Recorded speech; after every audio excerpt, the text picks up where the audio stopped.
What's up, YouTube? If you haven't already, like, subscribe, hit that bell, and share this video. Share my channel. So, today is a settlement video. Like I said in my previous settlement video, I discussed on how some weeks are great and some weeks are complete shit. Also discussed as how this week was going to be complete shit. And I already knew that, and it was my fuck up. Which is fine, you know, chalk it up as a loss.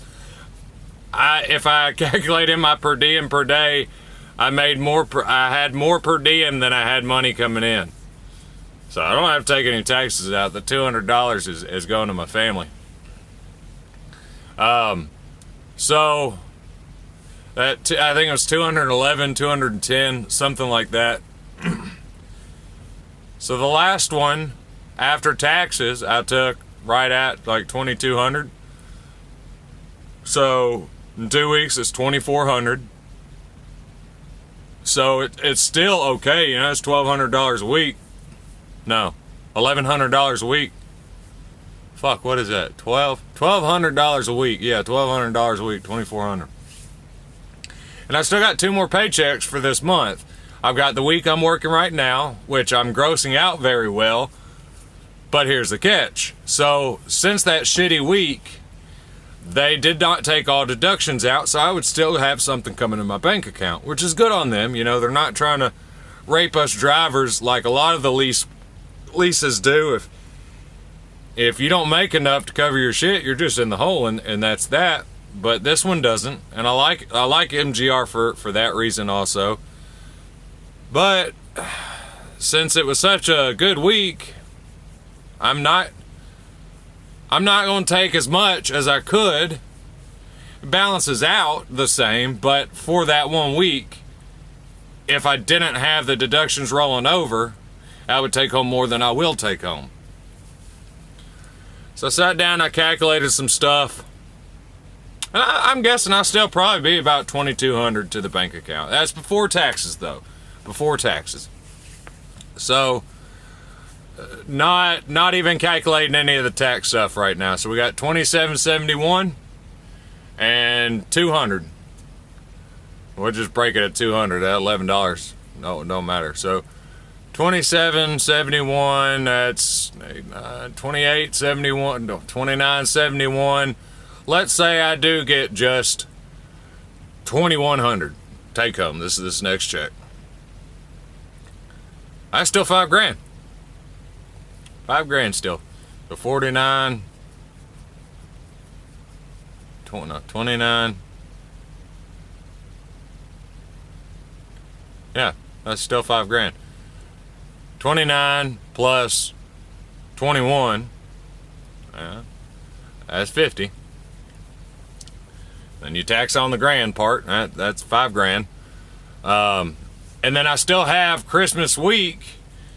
So Monday, if I can get a load that goes through home and doesn't have any extra days tagged on it, as in like I'm not having to leave home with a load coming off of home time and go to Florida or something, then I should be able to okay, let's say it has extra days. I deliver it in Shreveport, though. That's what I want. I deliver it, whatever load I pick up in Shreveport or very close to.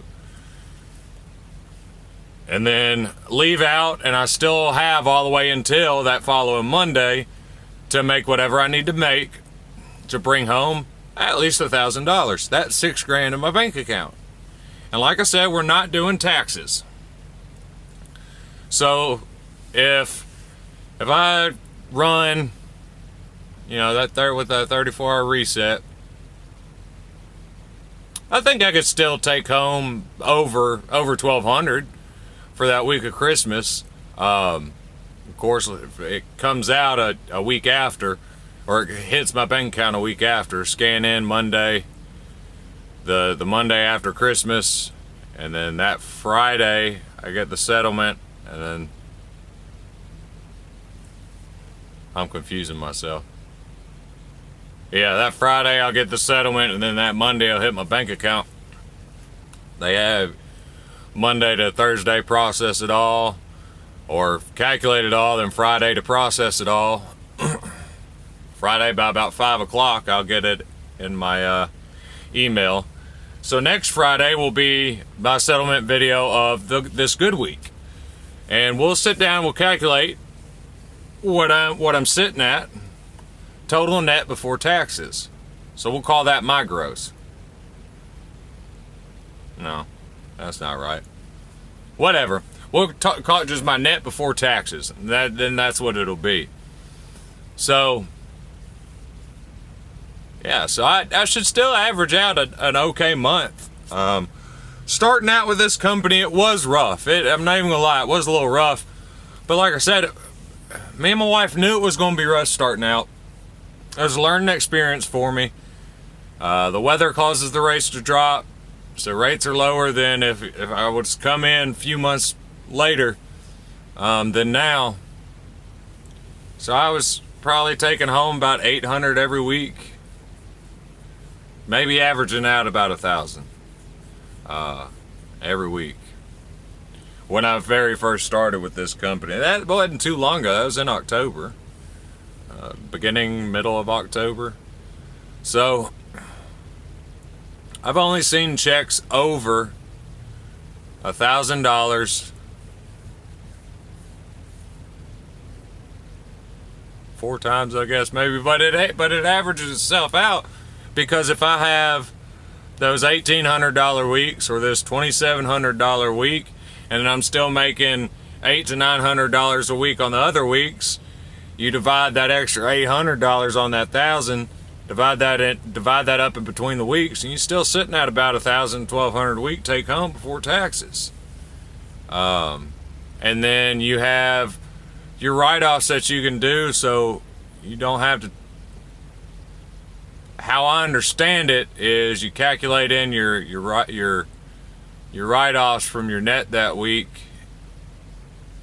and then whatever is left over after those deductions, that is your true net that you tax.